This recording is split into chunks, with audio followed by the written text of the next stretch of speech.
Trump का आया phone, उधर मस्जिदों से उठा बारूद का शो।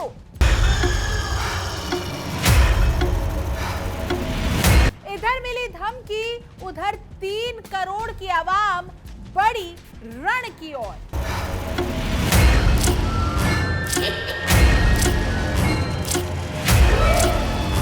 साम्राज्यवादी जिद और फौलादी आत्मसम्मान का यह टकराव ले चला महायुद्ध की ओर। क्या मिडल ईस्ट में एक ऐसे विनाशकारी महायुद्ध की उल्टी गिनती शुरू हो चुकी है जिसे रोक पाना अब नामुमकिन है? चीन दौरे से लौटते ही राष्ट्रपति ट्रंप का नेतन्याहू को फोन मिलाना और ईरान को घड़ी की टिक टिक वाली धमकी देना किसी बड़े सैन्य चक्रव्यूह का इशारा कर रहा है। लेकिन वॉशिंगटन की इस साम्राज्यवादी जिद के जवाब में तेहरान ने भी ऐसा दांव चल दिया है जिसने अमेरिकी खुफिया तंत्र की रातों की नींदें उड़ा दी हैं। जब बंद कमरों में ईरान को घेरने की साजिशें रची जा रही थी, ठीक उसी वक्त ईरान की मस्जिदों से अचानक बंदूकों की तड़तड़ाहट गूंजने लगी और 3 करोड़ से ज्यादा आम नागरिक देश की रक्षा के लिए सड़कों पर उतर आए। ट्रंप के इस खतरनाक अल्टीमेटम के खिलाफ अपनी संप्रभुता के लिए आखिरी सांस तक लड़ने को तैयार तेहरान की इस महातैयारी की पूरी कहानी दहला देने वाली है। नमस्कार, मैं भावना सुखीजा और आप देख रहे हैं इंडिया डेली का खास शो विश्व युद्ध।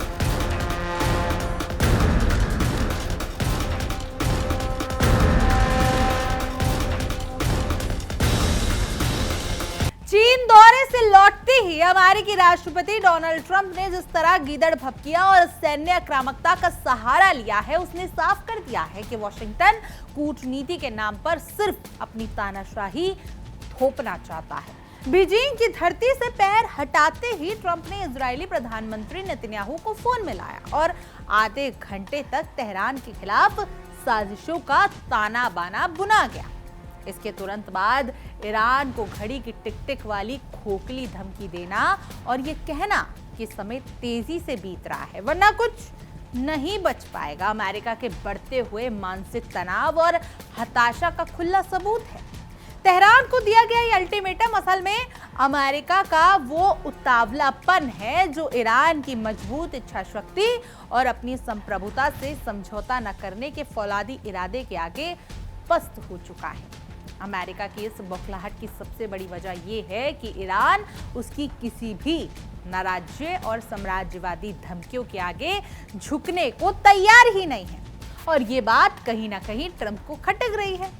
तेहरान अपनी राष्ट्रीय सुरक्षा और शांतिपूर्ण परमाणु अधिकारों की रक्षा करना अच्छी तरीके से जानता है, जिसे पश्चिमी मीडिया छल और देरी की रणनीति कहकर बदनाम करने की नाकाम कोशिश कर रही है।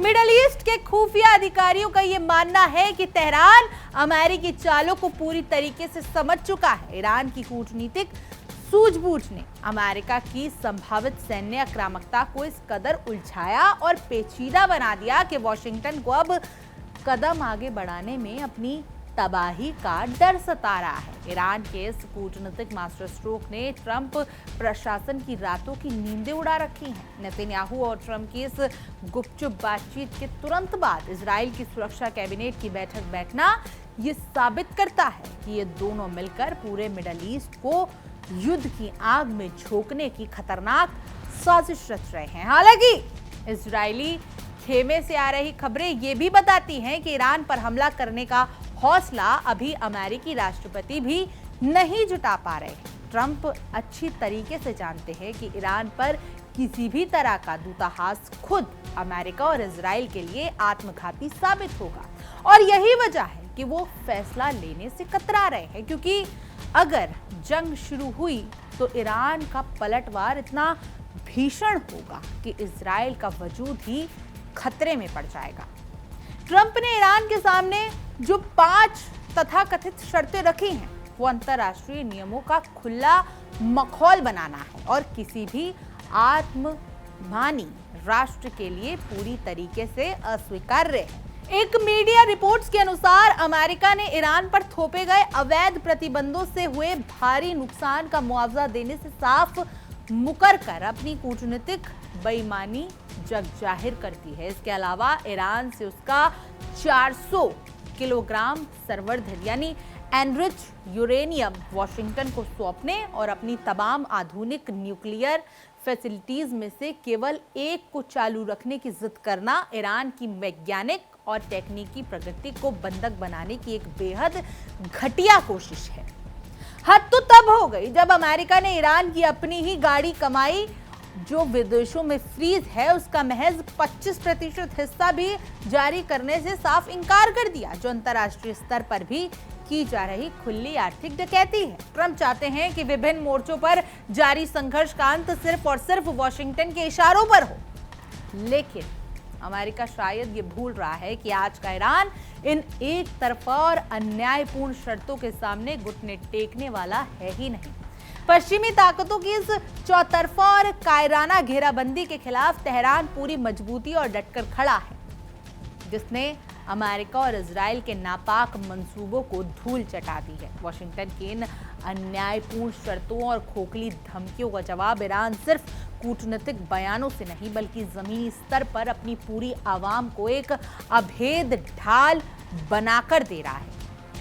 अमेरिकी आक्रामकता के खिलाफ तेहरान ने अब अपनी जनता को ही सेना में तब्दील करने का ऐतिहासिक फैसला कर दिया है। और करे भी क्या वो, क्योंकि जिस तरीके से ट्रंप अमेरिका फर्स्ट का राग अलाप रहे हैं और वो चाह रहे हैं कि सिर्फ उनका ही भला हो, तो कहीं ना कहीं ईरान भी अपना सोचता है। ऐसे में उसने आखिरी दाव अपनाया है, क्योंकि ये कहना गलत नहीं होगा, जब कोई देश अपनी जनता को सड़कों पर उतारता है तो मतलब उसका जनता आखिरी हथियार है, और ईरान भी अब ऐसा ही कर रहा है। ईरान देश भर के मस्जिदों को पवित्र रक्षा केंद्रों और ट्रेनिंग कैंपों में बदल रहा है। ट्रंप की टिक टिक करती धमकी के बीच IRGC द्वारा सेना में शामिल होने की उम्र सीमा को घटाकर महज 12 वर्ष करना ये साफ दिखाता है कि ईरान अपनी संप्रभुता की रक्षा के लिए किसी भी हद तक जाने को तैयार है। भले ही कागजों पर एक अस्थायी सीजफायर लागू हो, लेकिन तेहरान अमेरिका और इजरायली धोखेबाजी से पूरी तरह सतर्क है और अपनी राष्ट्रीय सुरक्षा को किसी भी भरोसे छोड़ने की भूल कतई ही नहीं करना चाहता। इस जन आंदोलन की ताकत का अंदाजा इसी बात से लगाया जा सकता है कि अमेरिका के खिलाफ इस महायोजना में हिस्सा लेने के लिए ईरान के 3 करोड़ से ज्यादा लगभग 31 बिलियन देशभक्त नागरिकों ने अपना राष्ट्र रजिस्ट्रेशन करा दिया है। एक मीडिया द्वारा जारी किए गए वीडियो और टेलीविजन फुटेज ने पश्चिमी ताकतों के होश उड़ा दिए हैं, जिसमें अहवाज, करमान, बीजार, शिराज और जाहिदान जैसे ऐतिहासिक शहरों की मस्जिदों में पुरुष, महिलाएं, बुजुर्ग और युवा कंधे से कंधा मिलाकर हल्के हथियार चलाने की ट्रेनिंग ले रहे हैं। जहां पश्चिमी देश इस जन तैयारी को देखकर हैरान और खौफ ज़दा हैं, वहीं ईरानी मीडिया ने इसे देश की रक्षा के लिए जनता की स्वाभाविक और गौरवपूर्ण तैयारी करार दिया है। ये बात का सीधा सबूत है कि ईरान की जंग सिर्फ उसकी सेना की नहीं बल्कि उसके एक एक नागरिक की जंग बन चुकी है। मस्जिदों के अंदर चल रहे इन विशेष सैन्य अभियानों में ईरानी परिवारों का आत्मरक्षा के गुरूर, हथियारों को खोलने, जोड़ने की समझ और सामूहिक युद्ध अभ्यास का कड़ा परीक्षण दिया जा रहा है। इबादत गाहों को रक्षा केंद्रों में तब्दील करने की ये रणनीति दर्शा रही है कि ईरान की आस्था और उसका राष्ट्रवाद एक दूसरे में समाहित हो चुका है। जब ट्रंप प्रशासन ये सोच रहा था कि वो कड़े प्रतिबंधों और धमकियों के दम पर तेहरान को घुटने पर टेकने पर मजबूर कर देगा, ठीक उसी समय ईरान की माताओं, बहनों और युवाओं ने हाथों में बंदूकें थामकर अमेरिकी साम्राज्यवाद के ताबूत में आखिरी कील ठोकने के लिए तैयारी कर ली है। ये अभूतपूर्व राष्ट्रीय एकजुटता वॉशिंगटन की उस गलतफहमी को पूरी तरीके से ध्वस्त कर रही है कि वो ईरान को अंदरूनी तौर पर कमजोर कर रहा है। खैर, आप सबसे पहले इसी मुद्दे पर देखिए हमारे सहयोगी विवेक शानलिया के खास शो वर्ल्ड नाउ की ये खास पेशकश और समझिए इस पूरे मुद्दे को और विस्तार से।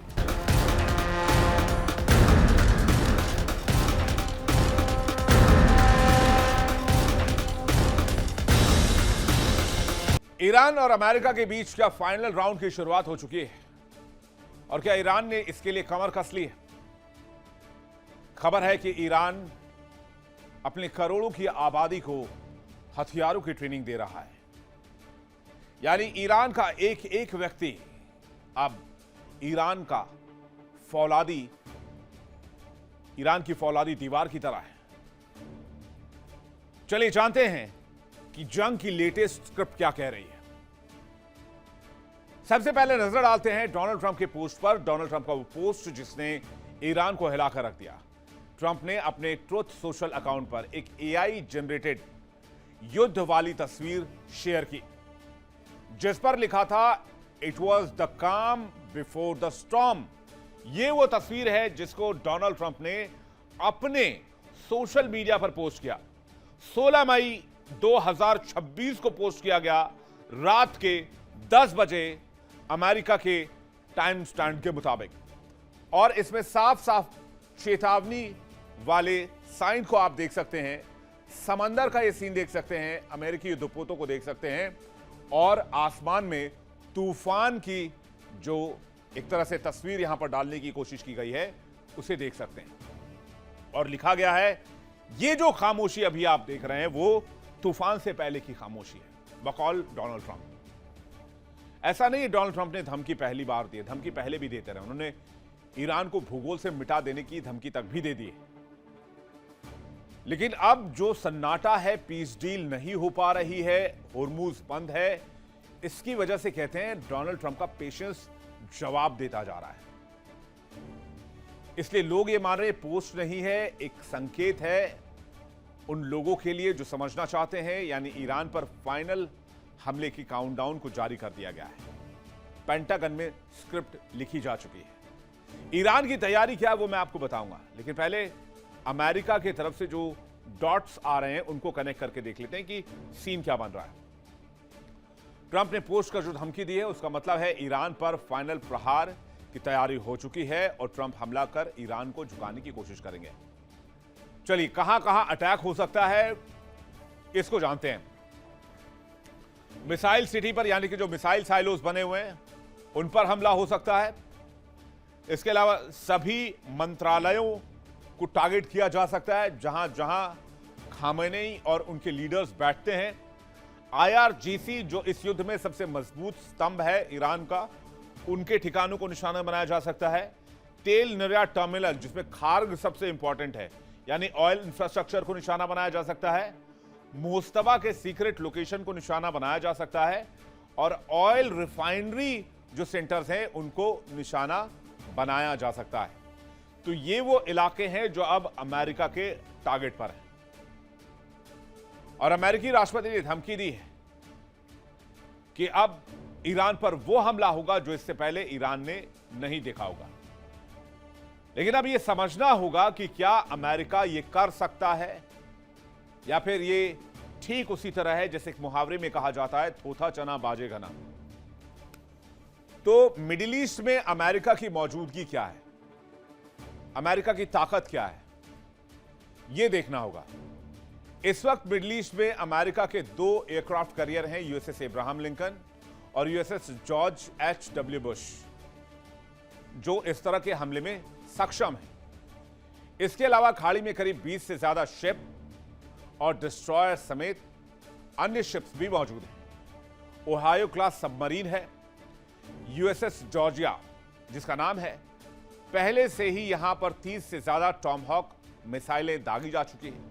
नौसेना के पास 4 ऐसी सबमरीन है जिनमें से हर एक 154 टॉमहॉक क्रूज मिसाइलों से लैस है। अगर अमेरिका सिर्फ ईरान के बचे हुए परमाणु ठिकानों पर हमला करेगा तो वो लंबी दूरी के B-2 बमवर्षक विमान का इस्तेमाल कर सकता है, जैसा उसने जून 2025 में किया था। इस विमान का इस्तेमाल करके जो इस वक्त आप तस्वीरों में देख रहे हैं। ईरान अमेरिका में कहां हमला कर सकता है। अब जब ईरान पलटवार करेगा तो ईरान तो चुप रहेगा नहीं, और इससे मिडिल ईस्ट सबसे ज्यादा प्रभावित होता है। एयरबेस पर F-18, F-35 stealth fighter jet तैनात हैं। अगर जॉर्डन की बात करें तो ईरान का पलटवार कितना होगा और अमेरिका कहां से घुस सकता है, तो जॉर्डन एयरबेस का इस्तेमाल हो सकता है। यहां पर EA-18G इलेक्ट्रॉनिक वॉरफेयर एयरक्राफ्ट भी तैनात है। कतर और बहरीन से भी हमला संभव है। यहां तक कि डियागो गार्सिया का भी इस्तेमाल किया जा सकता है। हालांकि डियागो गार्सिया से ईरान की दूरी लगभग एरियल रूट 4000 किलोमीटर से ज्यादा का है। मिडिल ईस्ट में 20 से ज्यादा अमेरिकी शिप्स तैनात हैं। B-2 बॉम्बर्स और अन्य जेट से भी हमला संभव है। यानी अमेरिका के शिप्स रेडी हैं, एयरबेस पर मिसाइल्स एक्टिव हैं, F-35 फाइटर जेट्स एक्टिव हैं। तो हमले की स्क्रिप्ट लिखी जा चुकी है। हमले के लिए पर्याप्त साधन भी है अमेरिका के पास। और इस बीच जेराल्ड आर फोर्ड अमेरिका पहुंच चुका है वापस। तो अमेरिका में 3 एयरक्राफ्ट कैरियर थे अमेरिका के मिडिल ईस्ट में, अब रह गए 2। इसमें से एक है अब्राहम लिंकन, एक है जॉर्ज बुश। अब बारी बारी से इनकी ताकत भी देख लेते हैं कि ये कितने खतरनाक साबित हो सकते हैं ईरान के लिहाज से। तो ईरान की तैयारी क्या होनी चाहिए, आइए नजर डालते हैं। यूएसएस अब्राहम लिंकन की बात की जाए तो अमेरिका की एक मुख्य ताकत में से एक है। यह परमाणु ऊर्जा से चलने वाला एक सुपर एयरक्राफ्ट कैरियर है। यह बिना ईंधन भरे 20-25 साल तक ऑपरेट कर सकता है। 5000 से ज्यादा सैनिक क्रू मेंबर तैनात रहते हैं। यह एक चलता फिरता एयरबेस है। इसमें FA-18 सुपर हॉर्नेट जैसे फाइटर जेट तैनात है। कैरियर एक साथ कई लड़ाकू विमानों को लेकर चलता है। इसमें एडवांस रडार और मिसाइल डिफेंस सिस्टम लगे हुए हैं। दुश्मन के मिसाइल और ड्रोन को ट्रैक करने की ताकत है। हिंद महासागर से लेकर प्रशांत महासागर तक लंबे मिशन चला सकता है। अमेरिका अक्सर इसे युद्ध के समय पावर प्रोजेक्शन के लिए आगे रखता है। इसका आना मतलब अमेरिका की एक बहुत बड़ी ताकत का किसी जंग में कूद जाना।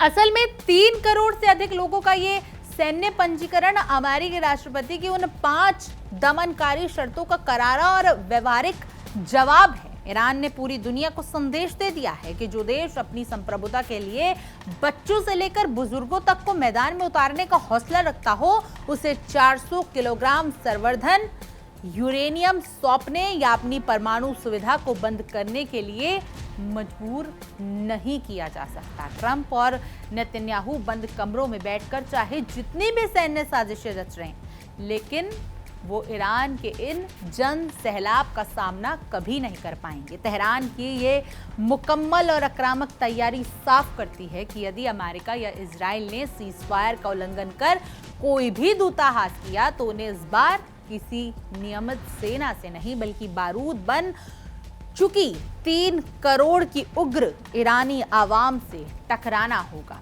ईरान की इस अभूतपूर्व तैयारी ने अमेरिका और इजराइल के उस गुरूर को पूरी तरीके से चकनाचूर कर दिया है जो वो अपनी सैन्य टेक्निक के दम पर पाले बैठे थे। जब किसी देश की पूरी आबादी ही अपने सरजमी के लिए मर मिटने को तैयार हो जाए तो वहां दुनिया की कोई भी आधुनिक सेना या प्रतिबंध काम नहीं आते। मस्जिदों से गूंजती हथियारों की ये तड़तड़ाहट ट्रंप प्रशासन के लिए एक सीधा और कड़ा संदेश है कि तेहरान को सीरिया या लीबिया समझने की भूल कतई ना की जाए। ये जनबल और राष्ट्रवाद का ऐसा सैलाब है जिसके सामने पश्चिमी ताकतों की अत्याधुनिक हथियार और कूटनीतिक चालें पूरी तरीके से बोनी साबित हो चुकी हैं। अमेरिका चाहे जितनी भी गीदड़ भपकियां दे ले, लेकिन वो भी अच्छी तरीके से समझ चुका है कि ईरान पर हमला करने का मतलब अपनी ही बर्बादी के परवाने पर दस्तखत करना है। क्योंकि एक बात बताइए, अब तक ट्रंप ने कोई और हमला क्यों नहीं करा? ट्रंप सीज़फायर को आगे क्यों बढ़ाए जा रहे हैं? क्योंकि कहीं ना कहीं ईरान का डर ट्रंप को भी सताता है। इतिहास गवाह है कि जब जब किसी स्वाभिमानी राष्ट्र को चारों तरफ से घेरने की कायराना कोशिश की गई है, तब तब वहां की आवाम इसी तरह उठ खड़ी हुई है। ईरान के बच्चे बच्चे का ये फौलादी जज्बा और अमेरिकी तानाशाही के खिलाफ ये खुली बगावत ये साबित कर रही है कि तेहरान अपने आत्मसम्मान का सौदा किसी भी कीमत पर नहीं करेगा। ट्रंप और नेतन्याहू की टिक टिक करती घड़ियां अब ईरान का समय खत्म होने का नहीं, बल्कि मिडल ईस्ट में अमेरिकी साम्राज्य और उसकी धौंस के अंत का उल्टा काउंटडाउन दिख रही है। 3 करोड़ की इस सशस्त्र सेना के दम पर ईरान ने ये साफ कर दिया है कि वो अपनी शर्तों पर जिएगा, अपनी शर्तों पर लड़ेगा, और अगर बात देश की आन बान शान पर आएगी तो वो दुश्मनों को उनकी ही भाषा में ऐसा सबक सिखाएगा जो इतिहास में हमेशा के लिए दर्ज हो जाएगा। खैर, आपकी इस पूरे मुद्दे पर क्या राय है? क्या आपको लगता है कि ईरान ऐसा करके ईरान अपनी जनता को सड़क पर उतार कर सही कर रहा है, बॉर्डर पर उतार कर सही कर रहा है? क्या ईरान को ऐसा करना चाहिए था, या फिर अमेरिका की धमकी कुछ बड़ा इशारा कर रही है? क्या कुछ राय है आपकी इस मुद्दे पर? कमेंट करें, जरूर बताएं। और तमाम देश और दुनिया की खबरों के लिए आप देखते रहिए इंडिया डेली और हमारा खास शो विश्व युद्ध। देखिए इंडिया डेली 24/7 अब आपके स्मार्ट टीवी पर। इंडिया डेली मौजूद है सभी डिजिटल प्लेटफॉर्म पर लाइव और लगातार। इंडिया डेली 24/7 हर दिन राष्ट्र को समर्पित।